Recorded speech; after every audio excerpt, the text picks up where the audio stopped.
Hey everybody, welcome back to Sunny Morning here at El Dorado Royale. So Gil, just give us a quick recap because I want to see if this prediction of yours comes off. Give us those top three picks again, and when is the draft? The draft is going to be on the 26th of April. Okay. My prediction is going to be Saquon Barkley, coming out of the running back out of Penn State, is going to go to the Browns. And then I think after that is going to be the defensive end, Chubb. He's coming out of North Carolina State, and he's going to go with, how am I forgetting right now? The Giants.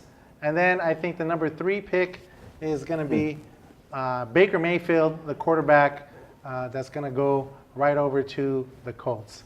And as a little bonus, I'll throw in Darnold's son, Darnold from the USC Trojans quarterback going to the Browns. So that'll be in that order, those 4 picks coming in the 26th of April into the NFL draft. His predictions are pretty good, guys, so you might even want to put a small wager on that. I don't know about that. If you do and you lose, talk to Elliot. All right, it's on me. So also, just before the break, we were talking about, obviously, this pretty big story in the world of boxing. I mean, everybody's been revved up, waiting for this rematch between Triple G and Saul Alvarez, but now suddenly, out of nowhere, this fight is on the ropes, literally. Well, it is true. Alvarez was found with a small trace of anabolic steroid called clenbuterol.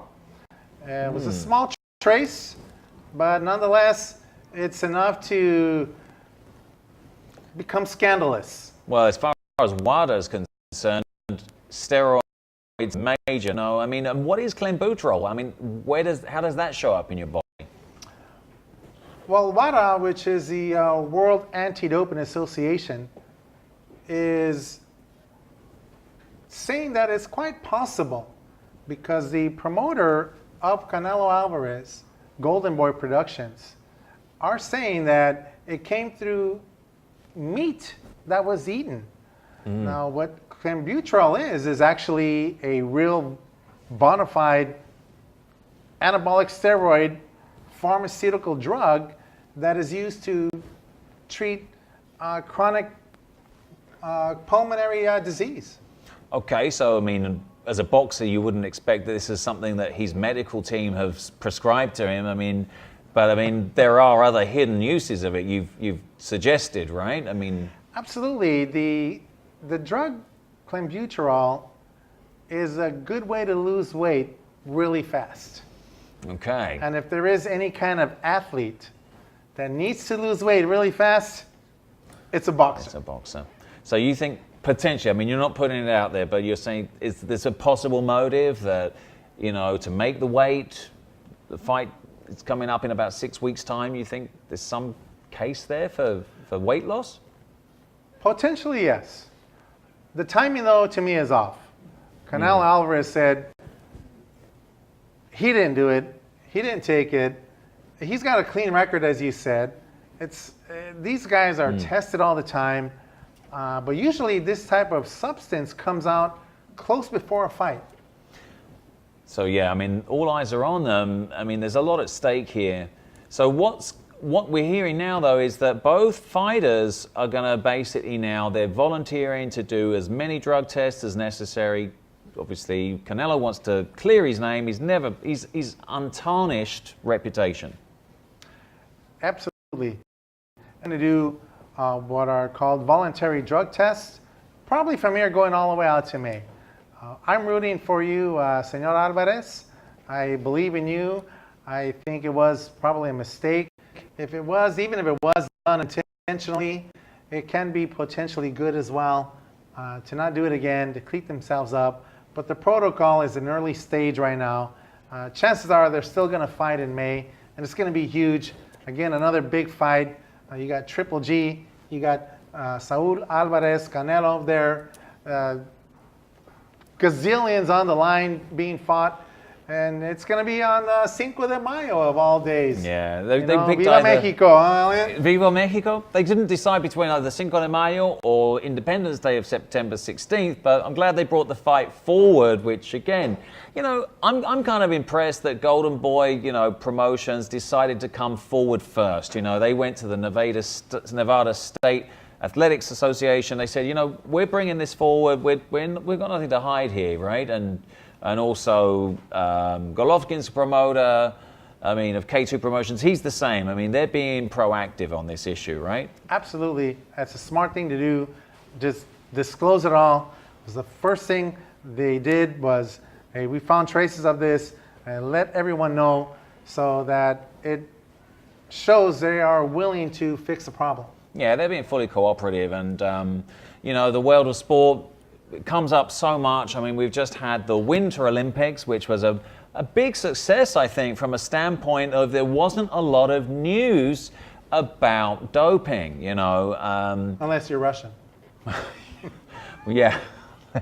Unfortunately, those guys, you know, they got a reprieve in December. They were invited back into the Olympics after they'd been banned, right? After Sochi, the disastrous 2014 Sochi medals, basically haul that they'd won. Many of those medals were revoked. And so December comes around and then you say, okay, a few select athletes are going to be allowed into the Winter Olympics. And then what? They blew it. They did. They go and blow it. I mean, in curling, of all events, I mean, it's not some downhill speed skier, you know, or some snowboard trick guy, you know. It's like curling, probably the most pedestrian sport there is on the planet. You seen those guys? They've got brooms. I'm not going to disrespect curling for anybody that's a curling fan, but come on. I mean, the guy, what was his name? His name was Alexander Krushnelensky, right? If you right. Google him. Krushnelensky, exactly. Oh Tough God. names. Yeah, but we won't be forgetting his name in a hurry because, you know, he's really, again, he's brought Russia's name back into the mud again, you know. Again. And there was this the scandal in 2014 in Sochi. The whole entire Russian team had traces of steroids. Yeah, you know, and it's a real tragedy for the sport, and it was I mean, I think they dealt with it the way that it should have been. It was nipped in the bud. The whole, you know, into the IOC, WADA, they all weighed in on this, and they said there's absolutely no way that we're going to reverse on this decision. You know, they've done it time and again. Even the cover up. You know, I'm sorry, but you know, there was at the state level. They said, we have no idea this is going on. You know, laboratories would have been set up for this. You know, how could they deny it? All the evidence that's come out. I mean, doping in sport is a major, major, sad, state of affairs. It is. And that's exactly why they call it performance enhancing. If you can enhance your performance with anything other than hard work and serious training and skill and dedication, it's cheating.